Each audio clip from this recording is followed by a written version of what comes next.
Hörs vi? Hör ni oss? Fint. Jag kanske kan börja säga något. Kände ett behov av att hälsa er välkomna. Vad fint att se er här.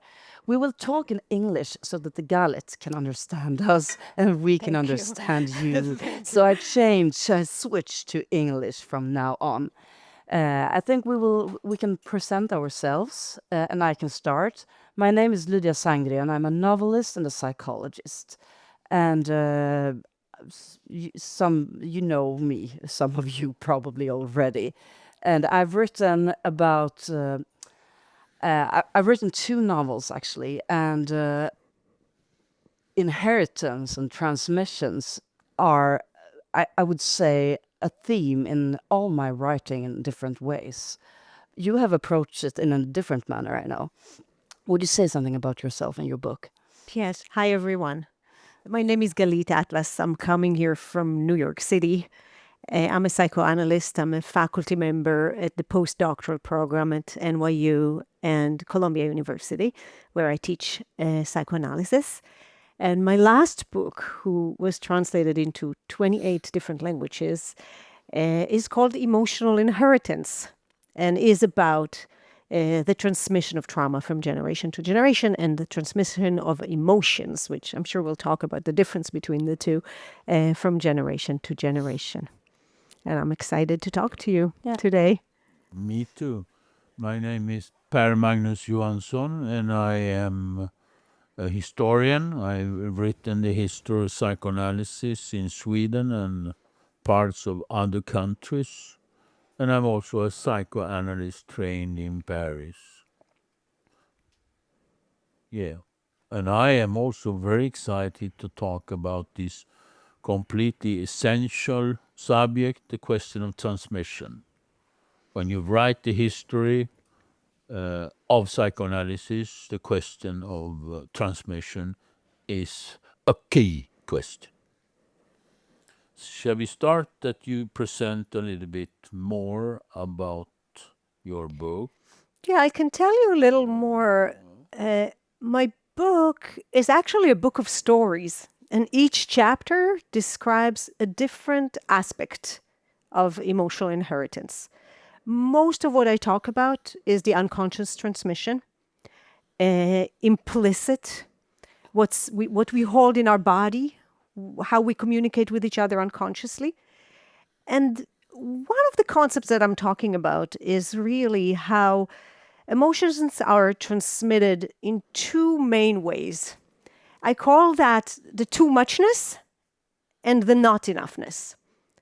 The too muchness is when one generation inflicts on the next generation their trauma. Meaning, and as a clinician, I see that a lot in my practice, that one generation tells the next generation in details everything that happened to them.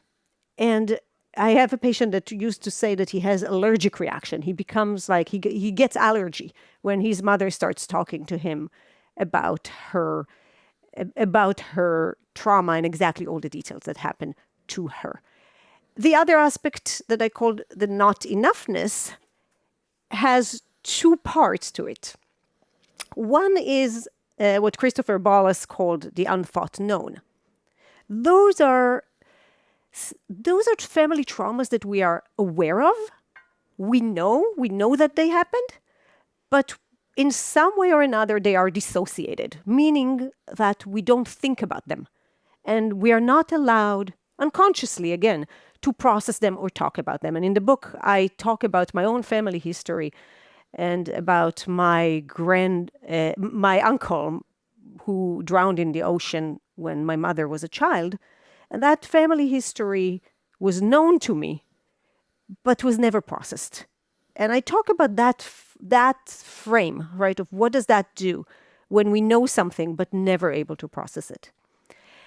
And the other thing that I focus on the most, and I think that this is all both of you probably write about, is the not enoughness, meaning secrets in the family. The transmission of the unsaid and the unspeakable. The things that one generation feels and knows and lives from inside without ever consciously knowing about it. So these are the three things that I focus on as I talk about transmission of emotions. Those are interesting concepts. I started to think about how I work with something like that. I would say if I would diagnose my own novels, it's the not enoughness that is dominant in the families that I write about. Secrets, not telling, not talking really about certain things, and not saying, not just about trauma, but generally, like not being able to tell your child that I think you should do this or you should do that, and showing them a way out in the life, etc. So a certain loneliness and emptiness between generations. Right. In the book I call that the ghosts, right? The ghosts of the right? Because those are held in our mind as something we feel and communicate with, but don't always know where it comes from and right, and if it actually exists. And It is really an interesting and very complicated question. I just suddenly thought about Jacques Derrida, a French philosopher that I knew a little bit before he passed away, 2004. He used to say the importance, or he stressed and put emphasis on the importance to have the right to a secret life. That secrecy was also a part of humanity. Something should not be spoken, something should not be said, something should not be written. And of course, there is, if I make a distinction just now, that there are secrets that could produce psychopathology, and there are secrecies that could protect life. Yeah. Both of them. So, as usual, all these questions are extremely important. And it's the same thing, silence. Silence does not mean that one is not talking. Silence is talking. Is talking differently than speaking talks.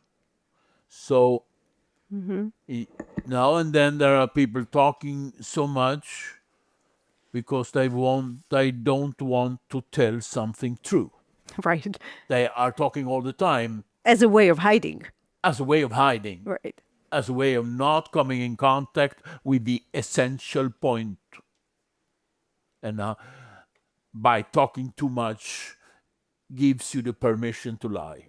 Right. You're saying I really like what you're saying, and it's very important. And maybe you can help us. I want to differentiate between secrecy and privacy, right? It's two that's a different good point. concepts, Yes. right? So I feel like, at least to me as a clinician, I think about the permission to stay private, and what is the difference with secrecy. And I think maybe for me, the definition is parents, for example, always ask, so what do you mean? Do you mean that we need to tell our children everything? That it's not good to have secrets? Do we need to share with them? And I think that usually the answer is related to the amount of investment you invest in not telling something, as opposed to privacy, where there is more of an internal space, as you said. It's like silence. You're not invested in silence. It's a state of being, right? So, and I wonder what you two think about that. I was thinking that I think in our time there is almost an obsession with talking about everything, even very private experiences publicly. I don't know. I'm not really familiar with the the culture in the US now, but I guess it's pretty much the Oh, yeah. same. Oh, That yeah. you can say almost anything about yourself publicly, Right. write about it, talk about it, be on television and talk about it, etc., etc. And sometimes, as a clinician, I feel that my I rather need to tell patients you should not talk about this with everybody. You should keep it to yourself and talk it to a certain few people that have are meaningful to you. You cannot talk about this at work or with every one of your friends. You should keep your private life a little bit to yourself and protect it from public life. Right. And I think privacy and some kind of productive privacy where you actually protect yourself and your inner life is it's threatened today somehow. It's almost like we have no skin anymore, Yeah. right? And I think about this concept of skin, French, right? Really thinking about how we hold our internal life and we envelope it and we hold it inside of us as a way, and I think that's related to what you're saying, that a lot of the social media tendencies is to do the emotional work through others. That's the too muchness. It is to project it. It's to create an emotional experience in other people and then work through them instead of doing the work on our own. I think that if you just share Right. everything, the word overshare is really a good word, I think. Do you know it, Per Magnus? Do you know what overshare is in social media? It's when you just tell everybody everything about yourself all the time. And I think nothing really happens with that. Nothing comes from it. You share and it's over. You Through no project it. process. I think Yeah. that what it does, especially with aggression this day, so, right? You arouse, we call it from infant research, when you see that you arouse other people, you make them threatened, you make them have angry, you make them sad for you, and then you locate your feelings in them, right? And you say, oh, you are angry, you are sad, which actually it is to some degree, projective identification, right? Like doing that process where you live your emotional life through others. Yeah. And I think that's a lot of it is happening now. It's a little inflamed. Yes. I thought about the concept that Freud used, that we know, all of us, namely transference. Transference. What does it mean, transference? Transference, you can interpret it differently, but I will do it in my way just now by saying transference, it is a position when you decide to talk in a very private way to somebody, because that person, normally called psychotherapist, doctor, or psychoanalyst, or whatever, you have given him or her that position that makes it possible for you to talk to that person. And that does also mean that many other people will not have that position. And in the time of Freud, it was closely related to the fact that many issues were forbidden to talk about. It gave you guilt and stopped you from being honest. And Freud say, in his way, with me, you can talk about whatever comes into your mind. I'm here. I'm listening to you. I will try to understand you. It's a very specific relationship. And this is, of course, related to other situations and circumstances today. To what extent is a specific relationship chosen, privileged, and exclusive? And if you lose the capacity to be exclusive, then I really wonder, what does it mean to talk? Right. What does it That's a good talk? point. To have confidence. I trust you. And because I trust you, I will talk in another way. When I meet somebody I don't know if I can trust the person or not. I have to wait to talk. And you are more informed about social media than I am. And I have the impression that there are a lot of, like you say, I don't know which language, blah, blah, blah. You are talking to everyone Yes, about about everything. everything. About everything. And it does also mean that you don't talk at all. And it also means that you don't trust anyone. Yes, exactly. Right. Like I you mean, said, I think that's the point in it, because when you differentiate the exclusivity of Yes. I trust you, there is a break of trust that is so deep that you share everything with everyone because you actually don't trust anyone. And that's where the exclusivity Yeah, breaks, there's right? no exclusivity in that kind of communication. Yeah. And sometimes people still feel in some way I think they feel relieved for a moment. And you described it very well, like placing it in someone else. It's It's the discharge yes, of the emotions, discharge, right? Yeah. And so now I'm free, off my shoulders into the world, Right. but nothing really. Next morning, it's the same. You do it Yes. all over again. Yes. And there is another question in relation to this that I think is important.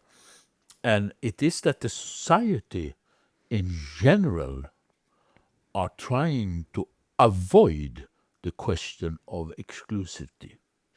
Let us take an example.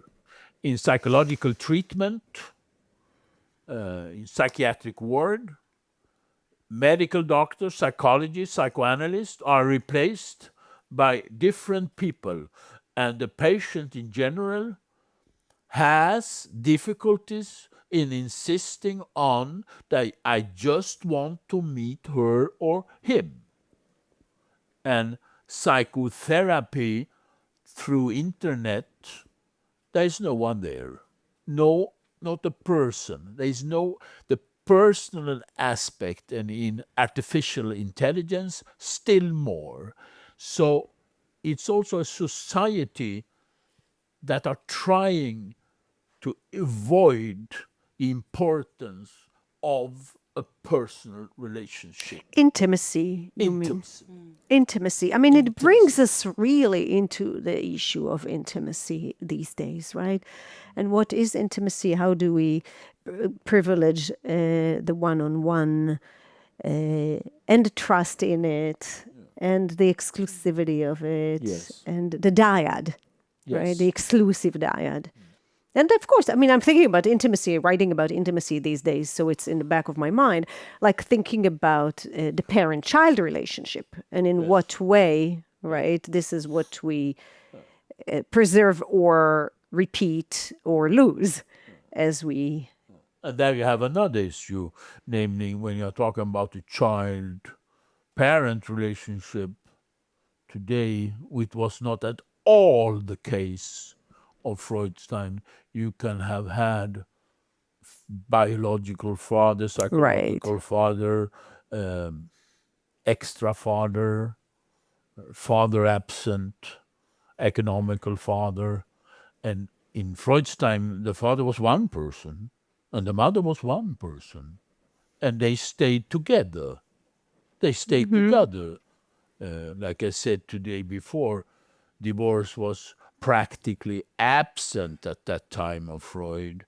So exclusivity was a natural part of life in the social context and also in the private context.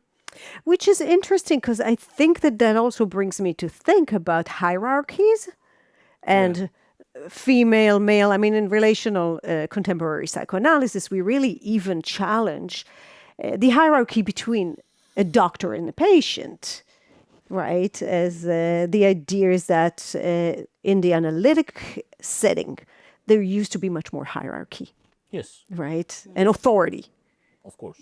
right? And so that's an interesting thing. I also, Yeah, I think it's actually I've been working in the psychiatry for a long time. Now I have a small private practice, but I think this hierarchy was more or less, I mean, it's present in the psychiatry of today, but it's not what it used to be, and it's challenged Right. in a lot of ways. Like it became more and more common that the patients could come with, like, I already know my diagnosis, Yeah. because I've looked it up on the internet. So now I just need you to write on this A piece prescription. of paper. Yeah, I want this medicine. So the authority of the doctor has been much more. How should I say it? It's hollow today. Yeah. 30 years ago, this would not have happened. If the doctor said, I think you have this, you accepted it more or less. But that is not the case today. So hierarchy and also the question of exclusivity. And is quite neutrality, interesting. right? Yeah. Neutrality. A patient can really look up Yeah. a therapist, so and find, at least in the US, how much you pay for your apartment, how much you pay for your office, who your family pictures. You can Yeah. find a lot. So we started working with transference a little differently because of that, right? Because, and with neutrality.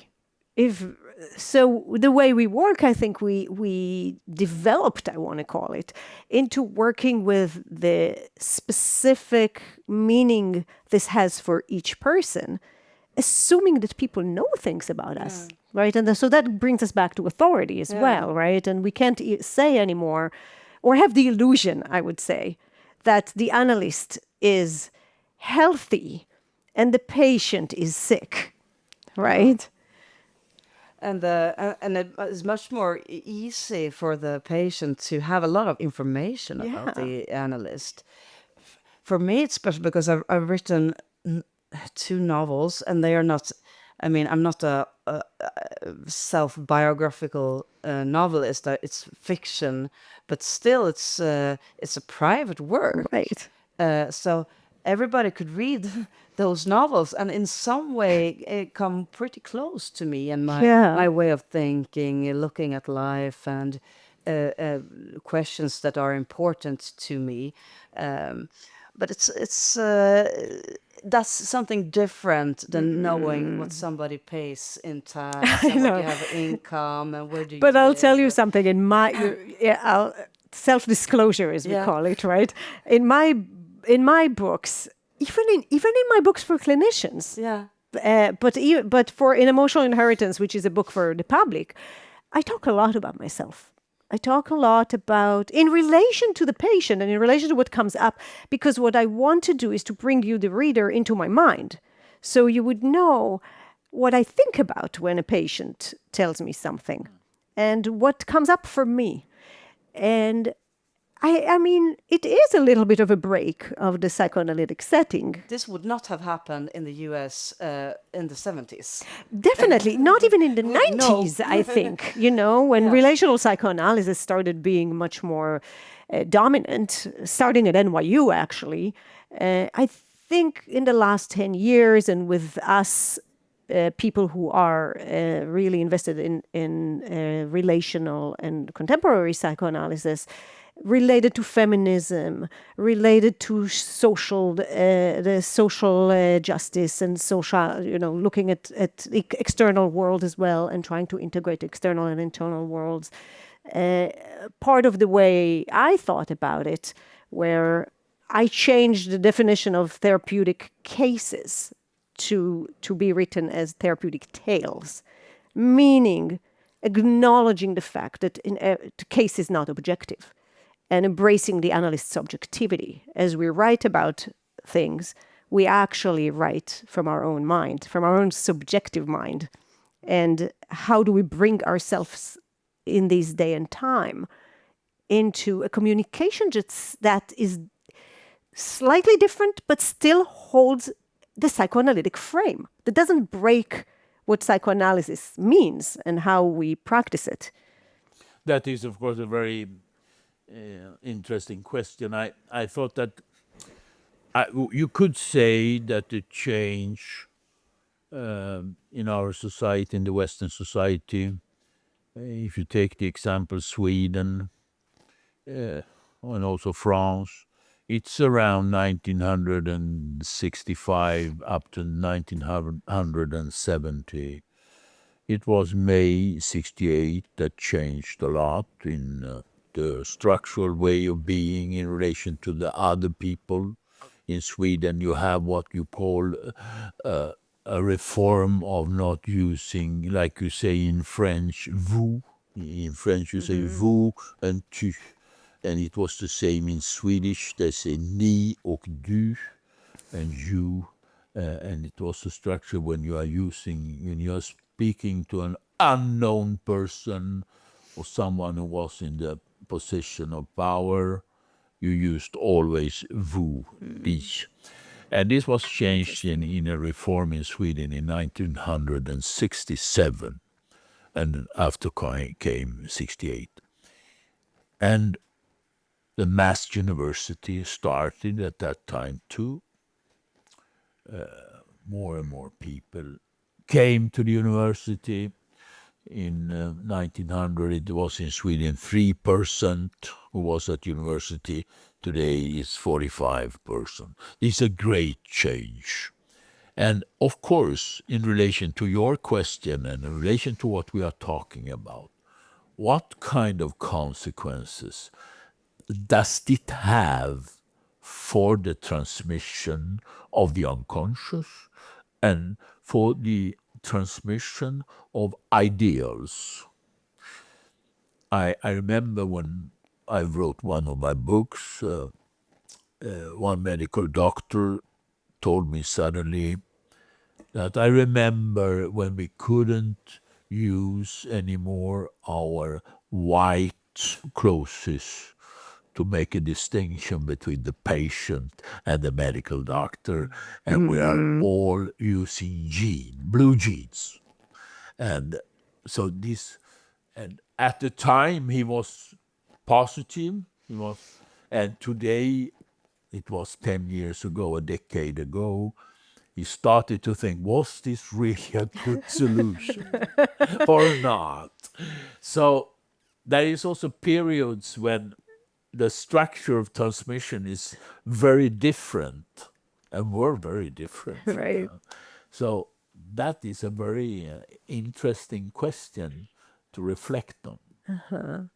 What do you think is the difference in transmission of intergenerational transmission of emotions and trauma or anything, right, that is transmitted, even education, psychoanalytic training we're talking about, when there is a hierarchy or there isn't?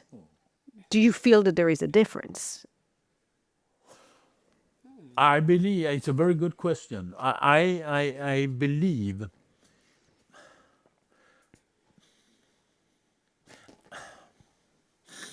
you know psychoanalysis like I do, and psychoanalysis is so much changing.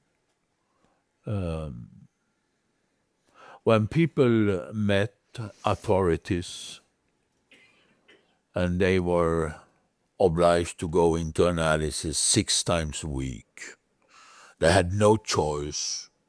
There was a structure that was impossible to avoid.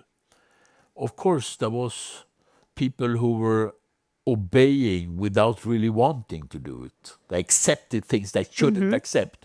Today, there is always a possibility to negotiate, to Right. trying to find another solution, and the authority figure has to listen in a different way to the patient or the one who is in training.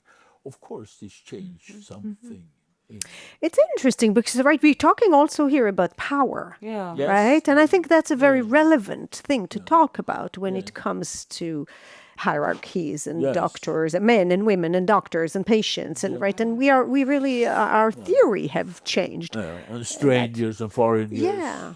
people born in the country, Yeah, exactly. Immigrants and immigrants.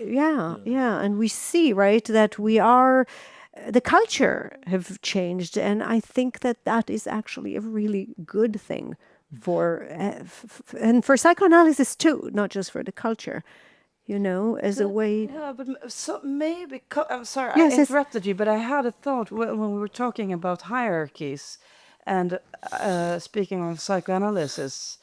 I think it's pointless to see a psychoanalyst whom you don't think he or she knows so much more than I do. He or she has something that I do not possess.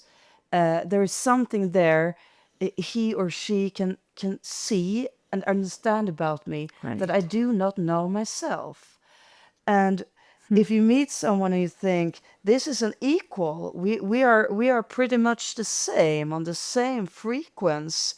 Well, it might be a very good relationship and it might be very interesting, but I think this experience of thinking this is someone who knows nothing that I do not know and who can guide me and help me with something that I don't fully grasp myself. That is a really, really interesting I point. think, Yeah. I think you need that. Yeah, but I in want to psychotherapy. say something about that because Yes. that's interesting. But in relational psychoanalysis, we really think about differentiating between mutuality and symmetry. Yeah. And I want to highlight that because mutuality means that we are all humans. We have the similar feelings. We're not structurally more powerful or more smart, or maybe sometimes not even have more knowledge than our patients, because some of them are analysts and some of them are really, really smart analysts, right? It is the symmetry that you're talking about. Yeah. And so that's I like your distinction, because the symmetry is that we have in the analytic setting, we have different role and we have different responsibility. Right? Like parent and child. Yeah, exactly. Like some of my patients are really powerful people in the world. They're much more powerful than I am. And in some areas, they're much more smart and knowledgeable than I am. In the analytic situation, right, I have a different role. They're right, like a parent and child. I parent them, or I know something, and I do it like, with quotation marks in relation to them. Then I would take another historical example. Very clearly, in Paris, in France, between 1964, when École Freudienne de Paris was founded. Paris is a pretty big city, a lot of people hanging around, a lot of psychoanalysts. I would say that was only one psychoanalyst, and his name was Jacques Lacan. Between 1964 up to his death in 1981, no one who was ambitious had any more idea than go to him, just him. He was really in a position of exclusivity. They believed that he knew more than the other. They believed that he was more competent than the other. And then, of course, you can discuss that. He almost formulated something. He translated and interpreted Freud's transference concept by calling it in English the subject that is supposed to know. The subject that is supposed to know. And I agree what Lydia said, it is not possible for everyone to take that position and be considered as someone who is supposed to know. There is something like competence, there is something like knowledge. When I wrote my doctoral thesis, and then there were two things, and I think this was symbolically of importance. In one way, I knew the subject better that my supervisor, because it was all around psychoanalysis and the history of psychoanalysis, and he was a philosopher. On the other hand, he knew so much more than me what it really means to write a doctoral thesis that has the quality. He knew 100 times more than me. And to me, I agree what Lydia said. It was a very privileged position and a privileged experience, not believing that I know so much. It was somebody else that knew. And I found a place within myself that I could try to learn more. And That you could be the child, yes. right? And And that's a privilege too. Yeah, and the adult. Yes. And the child, adult. yeah. Yes. The both of them. But this is so important, right? Thinking about the different self states that we have, Yes. and thinking about being somebody's child. And many people come to analysis without being able to have, I would call it, the privilege of being a child, Yes. right? And so I think that's exactly what you were saying. Which is playing, Yeah. not knowing, Yeah. trying something out without really being too much. The output is not the important; the process is, and being able to ask somebody, "What do you think about this?" And I really mean And it. knowing that the Yeah. person with, so to speak, again, the power in the room, the knowledge in the room, is not going to use that against us. Yeah. Because think Exactly. about how many, right? How many Yeah. authority figures are harmful, Of course. right? And this is a disaster. It's a But horrible you thing. you cannot be a child if you hadn't have a parent. It is the parents who Right. give you the opportunity to be a child. Right. And this is a very privileged position, that having real parents, and it does mean not to abuse power. Exactly.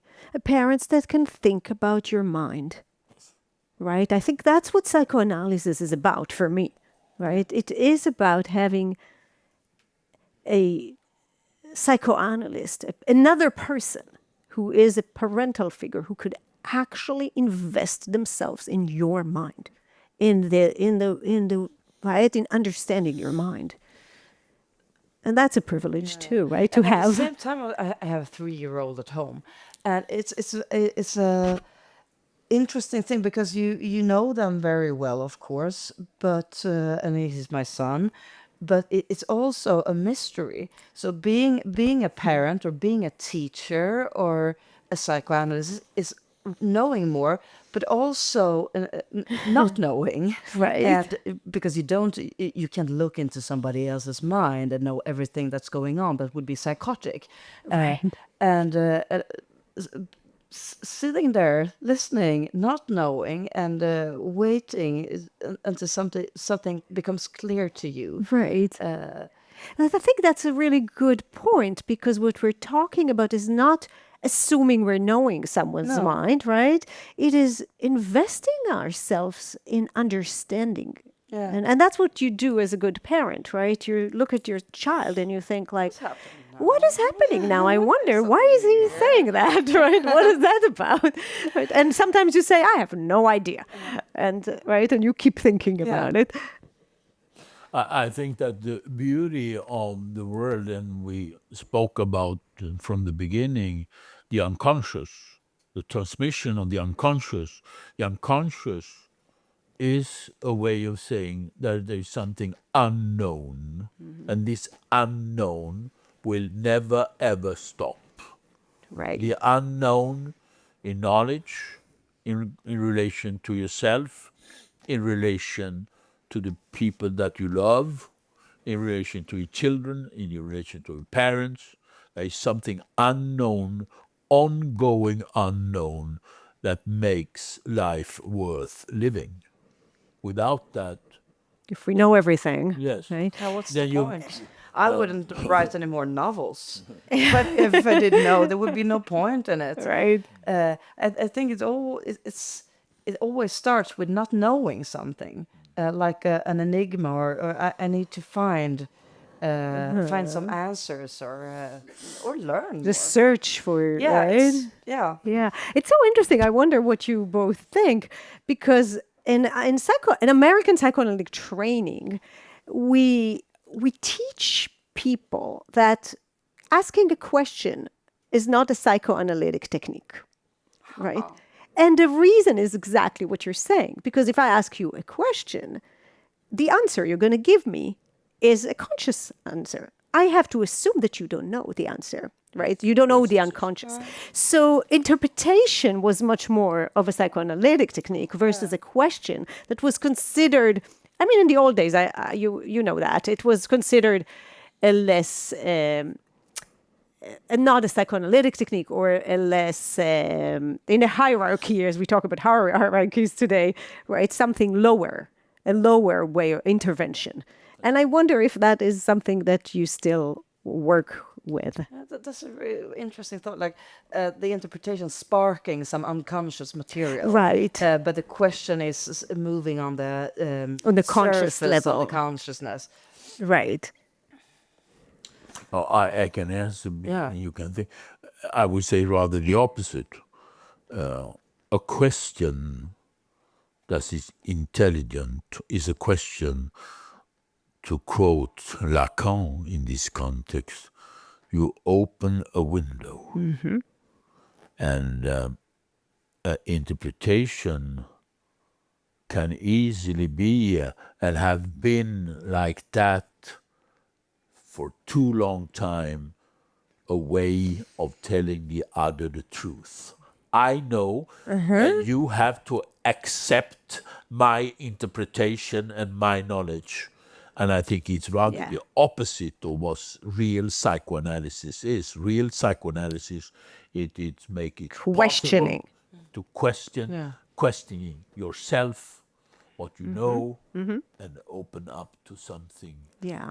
a new adventure. I like that, and that's the way I think about it too. Because, and that's where we confront much more traditional, technique. Because what you're saying, I think, is what the unconscious communication Yes. is. I don't know. Let's explore, as opposed to, I know. This is what's happening.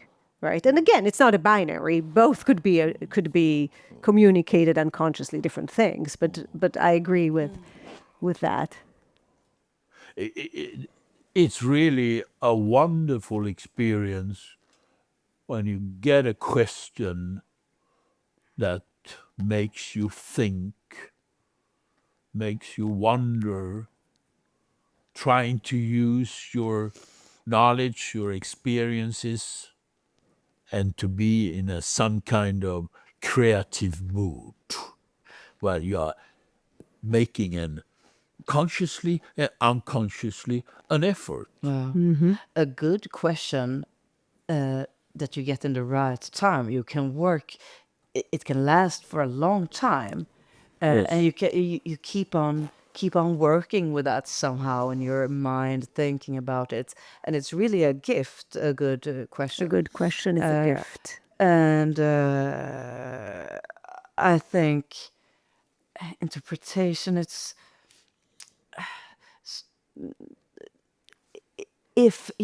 I think you have to be very, very careful, because if it's wrong, or you're not on the side of the truth, it can be. You can combine them. You can give an interpretation and say, "What do you think?" Having the opening of the window in mind, I think that's a beautiful image of a constructive conversation between two people. Right. I see here on the time. Yeah. This session is over. Do you guys do 45-minute sessions or 50-minute sessions? I do 45. 45. More or less. But we did in the psychiatry, so I kind of learned it. I could end a session without looking on the. My family says that when I sit at dinner after 45 minutes, I say, "Okay, guys, I guess go. it's time to go." That's it for today. And that's exactly. Maybe I can say a memory from when I read an article in Paris in 1982. I was in a restaurant. I was drinking a glass of wine. I was alone with my article. And suddenly I read that today silence is interpreting. That means that when the analyst suddenly said that the session is over without saying anything, this, like you say in French, coupure, when you cut off the session, it was a way for the patient of understanding. It was not by accident. It was a possibility to understand something that the silence gave you the permission to think still more. This is also important. It certainly is. Thank you. Thank been you. lovely This to is talk to you. interesting. Thank you. Thank you. Thank you very much.